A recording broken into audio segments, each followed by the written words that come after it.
Lecture du livre de l'Exode. En ces jours-là, à chaque étape pendant la marche au désert, Moïse prenait la tente et la plantait hors du camp à bonne distance. On l'appelait tente de la rencontre, et quiconque voulait consulter le Seigneur devait sortir hors du camp pour gagner la tente de la rencontre. Quand Moïse sortait pour aller à la tente, tout le peuple se levait. Chacun se tenait à l'entrée de sa tente et suivait Moïse du regard jusqu'à ce qu'il soit entré. Au moment où Moïse entrait dans la tente, la colonne de nuée descendait, se tenait à l'entrée de la tente, et Dieu parlait avec Moïse. Tout le peuple voyait la colonne de nuée qui se tenait à l'entrée de la tente.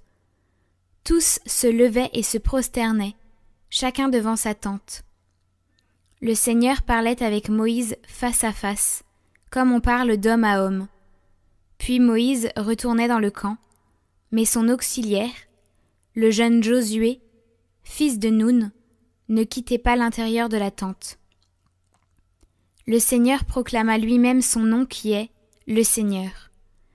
Il passa devant Moïse et proclama : Le Seigneur, Dieu tendre et miséricordieux, lent à la colère, plein d'amour et de vérité, qui garde sa fidélité jusqu'à la 1000e génération, supporte faute, transgression et péché, mais ne laisse rien passer, car il punit la faute des pères sur les fils et les petits-fils, jusqu'à la 3e et la 4e génération. Aussitôt, Moïse s'inclina jusqu'à terre et se prosterna. Il dit : S'il est vrai, mon Seigneur, que j'ai trouvé grâce à tes yeux, daigne marcher au milieu de nous. Oui, c'est un peuple à la nuque raide, mais tu pardonneras nos fautes et nos péchés, et tu feras de nous ton héritage. Moïse demeura sur le Sinaï avec le Seigneur 40 jours et 40 nuits. Il ne mangea pas de pain et ne but pas d'eau. Sur les tables de pierre, il écrivit les paroles de l'Alliance, les 10 paroles.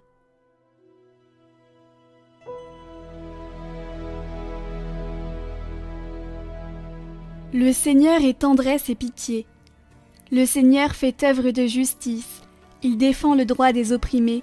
Il révèle ses desseins à Moïse, aux enfants d'Israël ses hauts faits. Le Seigneur est tendresse et pitié, lent à la colère et plein d'amour. Il n'est pas pour toujours en procès, ne maintient pas sans fin ses reproches. Il n'agit pas envers nous selon nos fautes, ne nous rend pas selon nos offenses. Comme le ciel domine la terre, fort est son amour pour qui le craint. Aussi loin qu'est l'Orient de l'Occident, il met loin de nous nos péchés.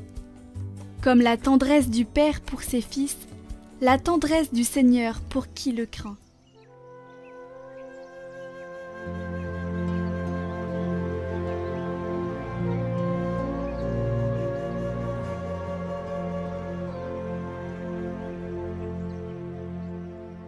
Évangile de Jésus-Christ selon saint Luc.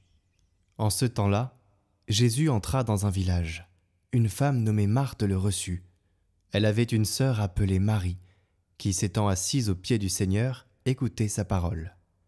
Quant à Marthe, elle était accaparée par les multiples occupations du service.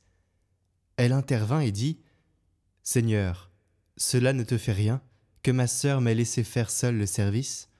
Dis-lui donc de m'aider. » Le Seigneur lui répondit : « Marthe, Marthe, tu te donnes du souci et tu t'agites pour bien des choses. Une seule est nécessaire. Marie a choisi la meilleure part, elle ne lui sera pas enlevée. »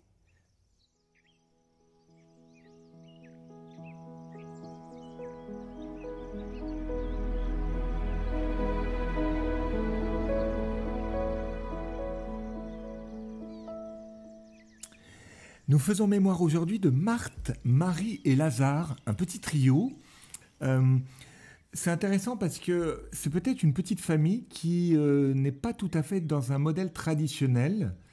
Je pense à peut-être une famille blessée qui rejoint nos familles à nous, deux femmes, cet homme qui est là. Parfois on a l'habitude de papa, maman et un ou plusieurs enfants. Mais c'est différent. Et à travers ce trio, je pense que ça peut rejoindre certaines de nos petites communautés un petit peu différentes. On va fêter en particulier Marthe et Marie ensemble. C'est intéressant, c'est-à-dire que souvent on les oppose. Or, les couples dans l'évangile de Luc sont plutôt à penser ensemble dans une complémentarité. Je pense à d'autres couples comme le fils aîné et le fils prodigue, ou le pharisien et le publicain. Il faut arriver à avoir les qualités des deux. Le fils aîné, c'est celui qui est droit, c'est celui qui reste à la maison. Le fils prodigue, c'est celui qui a bien compris que son père est un père. Au départ, il le prend pour un patron, mais ensuite pour un vrai père.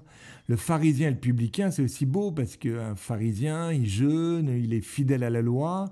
Le publicain, il a un rapport à la miséricorde beaucoup plus fort. Mais la loi, la liberté, la grâce, le devoir, tout ça, ça se complète. Il nous faut arriver à réconcilier les qualités. Et donc chez Marthe, il y a quelque chose de beau, de l'ordre d'une initiative où elle invite, c'est elle qui invite. Et Marie, c'est celle qui prend du temps. Alors on nous dit que cette part ne lui sera pas enlevée, elle a la meilleure part. Évidemment, c'est la part de l'amour. L'amour, comme dit saint Paul en 1 Corinthiens 13, l'amour ne passera jamais. Entre la foi et l'espérance, la plus grande de trois, c'est la charité. Mais il nous faut les deux. Le chrétien est un homme d'action. Sainte Thérèse d'Avila disait « La personne qui vit toujours dans le recueillement, pour sainte qu'elle se croit, ne sait pas si elle est humble, patiente et n'a aucun moyen de le savoir. De même, comme un homme saurait-il s'il est courageux, s'il n'a pas été à la guerre. » Voilà.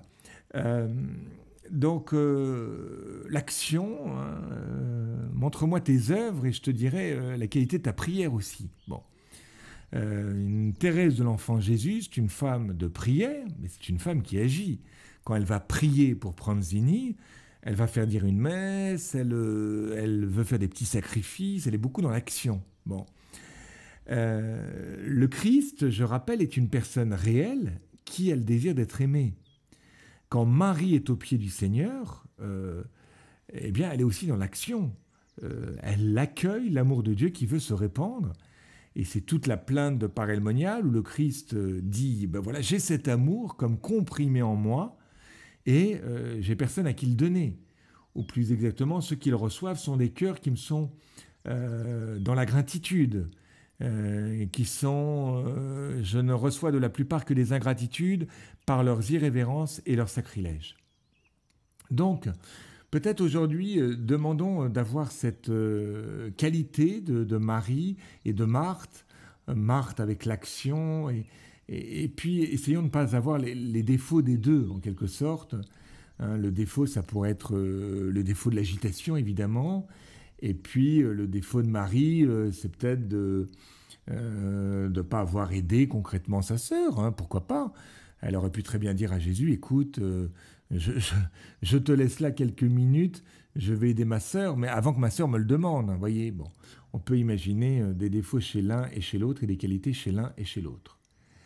Demandons donc cet équilibre entre prière et action, et puis demandons la grâce de ne pas sortir de la présence de Dieu. On peut être dans nos casseroles et vraiment en présence de Dieu. Je pense à frère Laurent de la Résurrection, un carme qui a vraiment cette spiritualité-là de la prière dans l'action. Et puis on peut être dans la prière en étant absent de Dieu. Si vous priez, que vous êtes là à rêvasser, que vous êtes là à lire votre petit magazine ou votre livre de spiritualité, mais pas du tout en étant vraiment en connexion avec celui qui est là et qui m'attend, eh bien, je suis physiquement en prière, mais mon cœur est assez loin. Et puis demandons la grâce de voir ce qui nous sort de cette présence. Je pense bien sûr à tout ce qui est écran, téléphone, etc. Vous savez que les gens regardent leur téléphone aujourd'hui en moyenne 220 fois par jour. Et donc, tout ça, ça nous sort de cette présence de Dieu, qu'on soit à la cuisine ou qu'on soit à la chapelle.